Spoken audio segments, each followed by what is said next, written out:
Dear students, अस्सलाम वालेकुम रहमतुल्लाहि व बरकातुहू। उम्मीद है कि आप सब खैरियत से होंगे और हमारी ऑनलाइन क्लासेस की पढ़ाई में आपको अच्छे से समझ भी पड़ रहे होंगे। हम हमारे छठे चैप्टर की बात कर रहे हैं जिसका नाम है दोरवनी। हम पहले इसके 2 हिस्से देख चुके, जिसमें हमने दोरवनी यानी रहनुमाई की तारीफ़ देखी, उसकी खुसूसियात देखी, उसकी अहमियत देखी।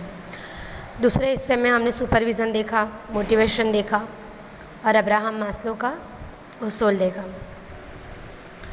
आज हम बात करेंगे प्रोत्साहन। प्रोत्साहन यानी हौसला अफजाई। इसकी तारीफ़ बयान करते हुए उलेमाओं ने क्या कहा? प्रोत्साहन कामगिरीने प्रोत्साहित करवानी प्रवृत्ति करे छे। कि हौसला अफजाई करने का काम कौन करेगा? सबसे पहले तो जो हमारे आला दर्जे के ऑफिसर्स हैं वो करेंगे। हौसला अफजाई कितने किस्म की होती है? 2 किस्म की, नाણાકીય અને बिन नाણાકીય, फाइनेंशियल અને नॉन फाइनेंशियल, जिसको हम कहेंगे इक्तिसादी और गैर इक्तिसादी। अब जैसे कि आप नाम से ही समझ गए होंगे कि इक्तिसादी यानी कि वो हौसला अफजाई जो पैसों से हो, और गैर इक्तिसादी यानी कि वो हौसला अफजाई कि जिसमें पैसे डायरेक्टली तौर पर ना आते हो। तो हम सबसे पहले हमारी जो इक्तिसादी हौसला अफजाई है, फाइनेंशियल इंसेंटिव्स है, वो देखेंगे, जिसमें सबसे पहला है नफ़ामा भाग। इकाई को जब ज़्यादा नफ़ा मिलता है, जिसको हम सरप्लस प्रॉफिट कहते हैं, बराबर, तो ये किसकी वजह से मिला है? ये सरप्लस प्रॉफिट नियोजक और कर्मचारी, है ना। इन नियोजक यानी कौन? नियोजक यानी भाई आयोजन करने वाला, जो हम मैनेजर को कहेंगे, और कर्मचारी यानी हमारे लेबर्स। इन दोनों की मेहनत से हमें सरप्लस प्रॉफिट मिला है। तो हमें क्या करना चाहिए? उनकी जो रेगुलर सैलरी है वो तो उनको देनी ही चाहिए, साथ में नफ़े में से एक मुकर्रर हिस्सा उनके लिए निकाल देना चाहिए, जिससे उनकी हौसला अफजाई होगी और हम हमारे सरप्लस प्रॉफिट में से उन्हें कुछ दे पाएंगे। दूसरा है हमारा सहभागीदारी। सहभागीदारी यानी क्या? कि जो हमारे लेबर्स है उनको कारोबारी इकाई की मालिकी और नफ़े में थोड़ा सा हिस्सा देना, इसको कहेंगे सहभागीदारी या पार्टनरशिप, को पार्टनरशिप। फिर आएगा बढ़ती, जिसको हम हमारी आम भाषा में कहते हैं प्रमोशन। कि अगर कोई अच्छा मुलाजिम है तो उसको उसके मौजूदा ओहदे से अच्छे बड़े ओहदे पर बैठाना, उसको हम कहेंगे प्रमोशन। क्यों प्रमोशन करना है? ताकि उस मुलाजिम की हुकूमत, उसकी ज़िम्मेदारियाँ, उसकी फ़र्ज़े और उसकी सैलरी में इजाफ़ा हो। प्रमोशन एक ऐसी चीज़ है कि जिससे हमारे जो लेबर्स हैं उनके काम करने की क़ुव्वत और जोश में खुद ब खुद इजाफ़ा हो जाता है। चौथा पॉइंट है बोनस। कि साल के आखिर में हमने जो नफ़ा तय किया था, अगर उससे ज़्यादा हमको मिल गया है तो हमें क्या करना चाहिए? उसके अमुक परसेंटेज अलग निकाल लेने चाहिए और हमारे जो लेबर्स हैं उनके बीच में तकसीम कर देने चाहिए। फिर आता है कमीशन। इकाई के जो मालिक हैं, इकाई के मालिक अपनी जो सेल्स है, अपनी जो फ़रोख्त है, उसको बढ़ाने के मकसद से जो लेबर्स हैं उनके बीच में अगर अलग अलग गोल सेट कर दे कि भाई अगर आपने इतना सेल कर दिया, अगर आपने इतनी फ़रोख्त कर दी तो आपको इतना कमीशन मिलेगा। तो उस कमीशन से भी क्या होगा? उस कमीशन से भी उनकी हौसला अफजाई हो जाएगी। उसके बाद आता है इनामों। इनामों में क्या होगा?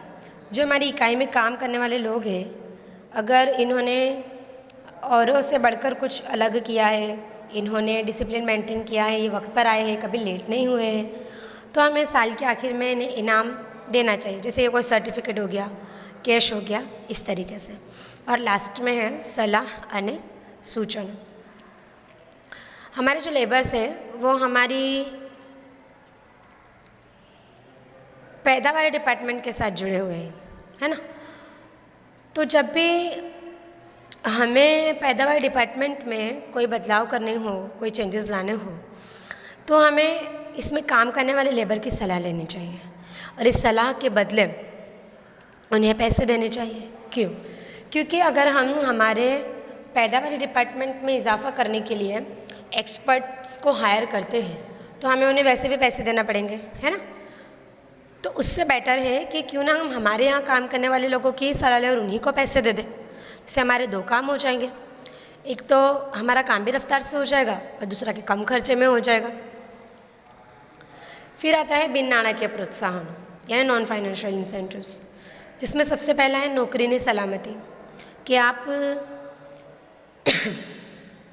आपके लेबर को ये इत्मीनान दिला दो कि भाई तुम्हारी जो सैलरी तो फिक्स है ही, सैलरी तो तुम्हारी बराबर है ही, लेकिन जो तुम्हारी नौकरी है वो भी कहीं पे जाने वाली नहीं है। तुम्हारी जो नौकरी है वो सलामत है, क्योंकि हमने अब्राहम मास्लो के सिद्धांत में देखा कि इंसान की जो प्राइमरी ज़रूरतें हैं वो पूरी होने के बाद वो नौकरी की सलामती चाहता है। तो हमें हमारे लेबर्स को इस सलामती का एहसास दिलाना चाहिए। फिर काम की कदर यानी सम्मान, कि हमारा अगर लेबर अच्छा काम कर रहा है तो हमें उनके काम की कदर करनी चाहिए, उनकी रिस्पेक्ट करनी चाहिए। जवाबदारी नहीं सौंपनी, अगर हमारे अनुभवी हो गए हैं, उन्हें तजुर्बा हो गया है, उन्हें अच्छा खासा एक्सपीरियंस आ गया है तो हमें उन्हें ज़िम्मेदारी तकसीम कर देनी चाहिए। क्यों? क्योंकि वो हमारी कारोबारी इकाई की जो चीज़ें हैं उससे कैसे हो गए हैं, बाखबर हो गए हैं, है ना। उन्हें सब खबर है कि हमारी कारोबारी इकाई में हम कौन सा काम कैसे करते हैं। उसके बाद सलाहकार, कि हमें क्या करना चाहिए, हमारे जो अनुभवी लेबर है उनकी राय लेनी चाहिए, उनकी एडवाइस लेनी चाहिए। किस में एडवाइस लेनी चाहिए? जब अगर हमें हमारे कारोबारी इकाई में कोई बदलाव लाने हों तो हमें उनकी सलाह लेनी चाहिए। कल्याणकारक प्रवृत्तियों ने सुविधाओं, हमें क्या करनी चाहिए, हमारे कारोबारी इकाई में हमारे लेबर्स का फ़ायदा हो ऐसा कुछ करना चाहिए। मीन्स के हमें हमारी कारोबारी इकाई में एक छोटी सी कैंटीन शुरू कर देनी चाहिए जहाँ पर वो अपने माइंड को फ्रेश कर सके। एक छोटी मोटी लाइब्रेरी खोल देनी चाहिए कि जिससे उनके इल्म में भी इजाफा हो और वो अपने वक्त का सही इस्तेमाल कर सके। फिर इंश्योरेंस, कि हमें हमारे कारोबारी इकाई में काम करने वाले लोगों के लिए इंश्योरेंस की फैसिलिटी भी अवेलेबल करनी चाहिए कि जिससे हमारे जो मुलाजिम हैं उनके काम करने की जोश में इजाफा हो और काम करने की क़ुव्वत में इजाफा हो। लास्ट में आता है अन्य प्रोत्साहनों। अन्य प्रोत्साहनों में हम क्या करेंगे? अन्य प्रोत्साहनों में हम हमारे मुलाजिमों को इंश्योरेंस की खिदमत दे सकते हैं, प्लस उनके बच्चों की फ़ीस वगैरह भरना कर सकते हैं, उन्हें घर दे सकते हैं कंपनी की तरफ से।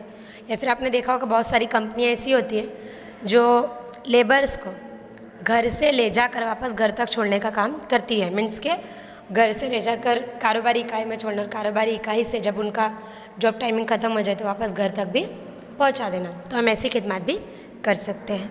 इसके बाद हमारा नेक्स्ट पॉइंट है नेतृत्व, जिसे हम कहेंगे लीडरशिप। नेतृत्व या लीडरशिप की जो तारीफ है वो क्या है? ધ્યેય સિદ્ધ કરવાની ઈચ્છા જાગૃત કરવાની કળા એટલે નેતૃત્વ, કે મકસદ हासिल करने का जज्बा, उस जज्बे को बेदार करने का फ़न जिसमें हो उसे हम कहेंगे लीडर, और वो जो काम कर रहा है उसको कहेंगे लीडरशिप। डॉक्टर जॉर्ज टेरी ने क्या कहा कि लीडरशिप में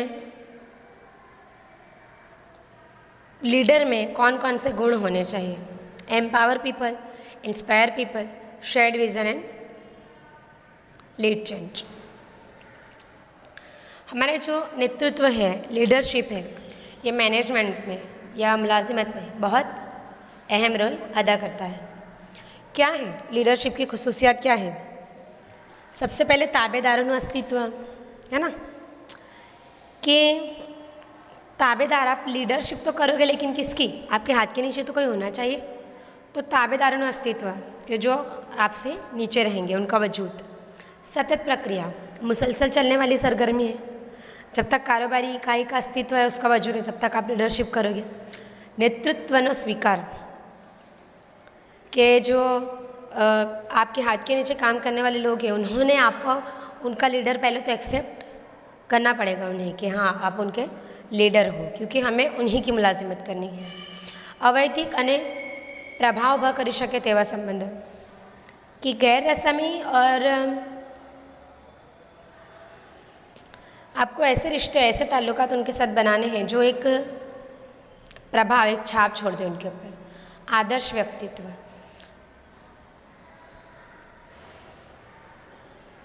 कि आपकी जो पर्सनालिटी वो कैसी होनी चाहिए उनके लिए? आइडल होनी चाहिए। अभिप्रेरण, आपको उन्हें मोटिवेट करना है। हितोनी एक वाक्यता, कि आपको उनकी भलाई में अपनी भलाई देखनी है और अपनी भलाई में उनके भलाई देखनी है। परिस्थितियों असर, कि नेता कब कामयाब होगा? जब उसे वैसे हालात मिलेंगे जैसे वो चाहता है। लेकिन अगर उन बदले हुए हालातों में भी अपनी सूझबूझ से आप अगर उस मसाइलों में से अपना हल ढूंढ लेते हो तो आप एक बेटर लीडर कहलाओगे। सारा नेता ना गुण, qualities of a good leader. क्या क्वालिटी होनी चाहिए एक अच्छे नेता में? शारीरिक गुणों, कि सबसे पहले तो वो कैसा होना चाहिए? तो शारीरिक बांधो कि मजबूत होना चाहिए, शांत, गुस्से वाला नहीं होना चाहिए, क्योंकि लीडर है तो जाहिर है कि 50 क्वेश्चन कोई करेगा, है ना, एक ही बात को 50 मरतबा कहेगा, तो शांत होना चाहिए। आनंदी स्वभाव, हमेशा हंसता हुआ होना चाहिए।